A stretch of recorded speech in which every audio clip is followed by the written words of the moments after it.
ఒకసారి ఎన్నికలకు ముందు చంద్రబాబు నాయుడు ఇదే ఇష్యూ మీద ఏం మాట్లాడాడు, ప్రైవేటీకరణ, విశాఖపట్నం స్టీల్ ప్లాంట్ ప్రైవేటీకరణ మీద ఏం మాట్లాడాడు, ఎన్నికలు అయిపోయిన తర్వాత చంద్రబాబు నాయుడు గారు మొన్న ఇదే ఎన్నికల ఇదే విశాఖపట్నం స్టీల్ ప్రైవేటీకరణ మీద ఏం మాట్లాడాడని ఒక్కసారి వినండి. నిజంగా విలన్ అనే సినిమాలలో మనం ఎప్పుడైనా అంటూ ఉంటాం కదా, విలన్ అనే పాత్ర ఎలా ఉంటుంది అన్నదానికి నిదర్శనం ఒక్కసారి నేను ప్లే చేస్తే ఒకసారి వినండి. కానీ మా ప్లే చేయమ్మా.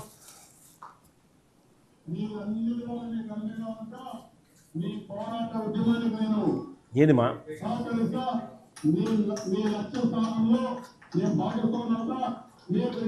మళ్ళీ మొదటి నుంచి ప్లే చేయి.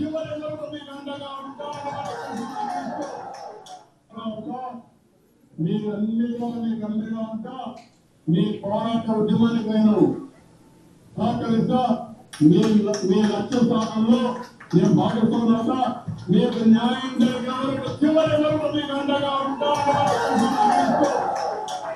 నేను అడుగుతున్నా, విశాఖపట్నం ఆత్మరమితి మీరు ఉపేక్షిస్తారా తమ్ముళ్ళు అని అడుగుతున్నా. విశాఖపట్నం స్టీల్ సిటీని సోలం సిటీగా చేస్తే మీరు ఆమోదిస్తారా అని అడుగుతున్నా. అందరం కలిసి కాపాడుకుంటామా లేదా అని అడుగుతున్నా. ఇప్పుడు చెప్పండి, కాపాడుకుంటాం కలిసి పోరాడతాం అందరం అవుతాం, సగం శక్తిగా తయారవుతాం. విశాఖపట్నం ఉక్కనేది మన ఆత్మ, విశాఖ ఉక్కు కాలేదా. నువ్వు ఇంట్లో పడుకొని పని చేయకపోతే ఎట్లయ్యా? ఇది ఇప్పుడు గుర్తుపెట్టుకోవాలి. మీరందరూ కూడా ఏం తయారయ్యారంటే ఊరికి జీతాలు ఇస్తారా? పని చేయాలి కదా. ప్రతి ఒక్కసారి కేంద్రం రాష్ట్రం డబ్బులు ఇస్తారా? ఏనయ్యా మీరు అందుకే చెప్పాలి, ఇవన్నీ కూడా గుర్తుపెట్టుకోవాలి మీరు. ఇప్పుడు ఇంకొక ఫ్యాక్టరీ వస్తా ఉంది, ప్రైవేట్ వాళ్ళు పెడుతున్నారు. వాళ్ళు రేపు రాబోయే రోజుల్లో ప్రాఫిట్ లో ఉంటుంది. అంటే పబ్లిక్ సెక్టర్ లో ఉందని బెదిరిస్తా కూర్చుంటే ఎంచో పైన ప్రతి ఒక్కరు ఇదే మరి మీరు క్వశ్చన్స్ అడుగుతా ఉంటే అన్ని ఎందుకు లాభాలు ఉన్నాయి, ఇక్కడ నష్టం ఎందుకు వస్తా ఉంది? తమాషాగా ఉంది మీకు. నేను కూడా చూస్తున్నాను, కొంతమందిని కావాలని ఏదో కలబెడతానే ఉండాలని కలబెడతా ఉంటారు. వాళ్ళకి ఏం పని లేదు. మొన్న ఇదే మరి నాకు అక్కడ ఒకటి జరిగింది. ఏ ఇండస్ట్రీ రానివ్వకుండా చేస్తే కెమికల్ ఫ్యాక్టరీలో పీడీ కింద పెట్టినాక అన్ని సెట్ అయిపోయినాయి. ఎత్తిపోయి లోపలేస్తే ఇంక డిస్టర్బెన్సీ లేదు, అన్ని ఇండస్ట్రీస్ బాగున్నాయి, రాష్ట్రం కూడా బాగుంది. నాడు నేడు ఆ రోజు ఏమన్నాడు ఎన్నికలకు ముందు, ఎన్నికలు అయిపోయిన తర్వాత ఈరోజు ఏమంటా ఉన్నాడు?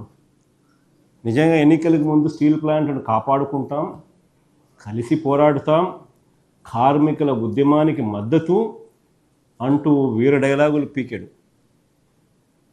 కార్మికులందరితో కూడా చెప్పించాడు. ఈయన చెప్పడము వాళ్ళందరితో చెప్పించడము బాగుంది. ఇవాళ ప్రైవేటీకరణపై ప్రశ్నిస్తే పని చేయకుండా జీతాలు ఇవ్వాలా? ఇంట్లో పడుకొని పని చేయకపోతే ఎలా? ఊరికే జీతాలు ఇస్తారా? పక్కనే మరో ఫ్యాక్టరీ ప్రైవేట్ వాళ్ళది వస్తూ ఉంది, వాళ్ళ లాభాల్లోకి వెళ్తారు అని చెప్తూ తమాషాలు చేయొద్దు, పీడీ యాక్టులు పెట్టి లోపల వేస్తాను అంటున్నా. అది ఇప్పుడు ఆశ్చర్యం ఏం తెలుసా? ఇక నిజంగా కొన్ని విషయాలు చెప్పాలి. అసలు ఈ ఉద్యోగస్తులు పాపం పని చేయకపోవడం వల్లనో, లేకపోతే ఈ విశాఖపట్నం ఆశాజనకంగా ఆర్ రాదర్ మిగతా వాటికన్నా అంత బాగా ఉండకపోవడానికి కారణం ఉద్యోగస్తులు కాదు. ఒకసారి నిజంగా అందరూ చూడాలి. ఒకసారి స్లైడ్ చూడండి అమ్మా.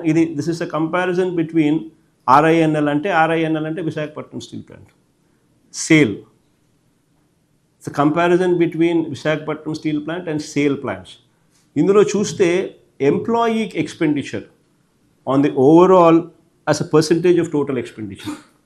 Employee expenditure as a percentage of total expenditure చూస్తే దీస్ ఆర్, నేను చెప్పేది రిపోర్ట్స్ అన్నీ కూడా source annual reports of RINL and sale వాళ్ళ ఫర్ ద ఫైనాన్షియల్ ఇయర్ 2023-24 వాళ్ళ యాన్యువల్ రిపోర్ట్స్లో ఉన్న డేటా ఇది. ఆ డేటా నేను మీకు డిస్ప్లే చేస్తా ఉన్నా. Employee expenditure on account of on a percentage of total expenditure చూస్తే విశాఖపట్నం స్టీల్ ప్లాంట్లో కూడా 11.2%, సేల్లో కూడా 11.2%. తేడా ఏమీ లేదు. వీళ్ళకున్న సేల్స్లో రెవెన్యూస్లో ఎంప్లాయీ ఎక్స్పెండిచర్ 11.2%. కానీ సేల్ ఎందుకు ఇంకా బెటర్గా ఉంది రిజల్ట్స్, RINL రిజల్ట్స్ ఎందుకు, విశాఖపట్నం స్టీల్ ప్లాంట్ రిజల్ట్స్ ఎందుకు బెటర్గా లేవు అంటే కారణం ఐరన్ ఓర్. సేల్కు క్యాప్టివ్ ఐరన్ ఓర్ మైన్స్ ఉన్నాయి. ఇన్ఫ్యాక్ట్ అది చూస్తే అక్కడ కమెంటరీ చూస్తే extracts from SAIL annual report 2023-24 చూస్తే ఆ రా మెటీరియల్స్లో during the financial year 2023-24 total requirement of iron ore was met from captive sources.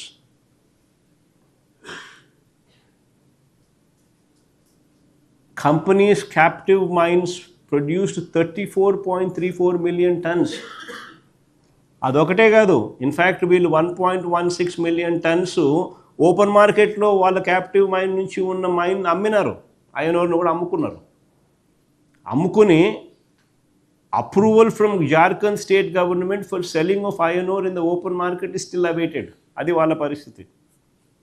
అందుకనే iron ore cost Visakhapatnam steel ప్లాంట్లో 18.6% as a percentage of total revenues. సేల్లో iron ore cost as a percentage of total revenues only 9.8%.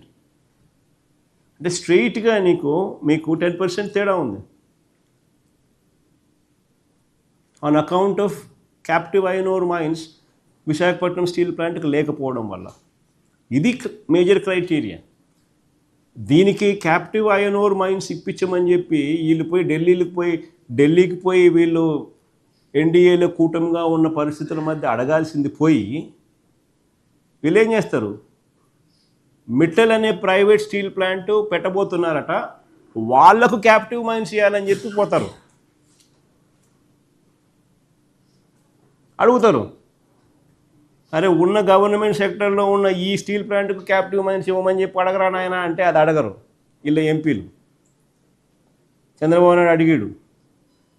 కానీ పెట్టబోయే Mittal ప్లాంట్కు, private సెక్టర్లో పెట్టబోయే మిట్టల్ ప్లాంట్కు దానికి captive mines ఇవ్వమని చెప్పి వీళ్ళు పోయి ఎంపీలు పోయి రిప్రజెంట్ చేస్తారు. That is Chandrababu Naidu.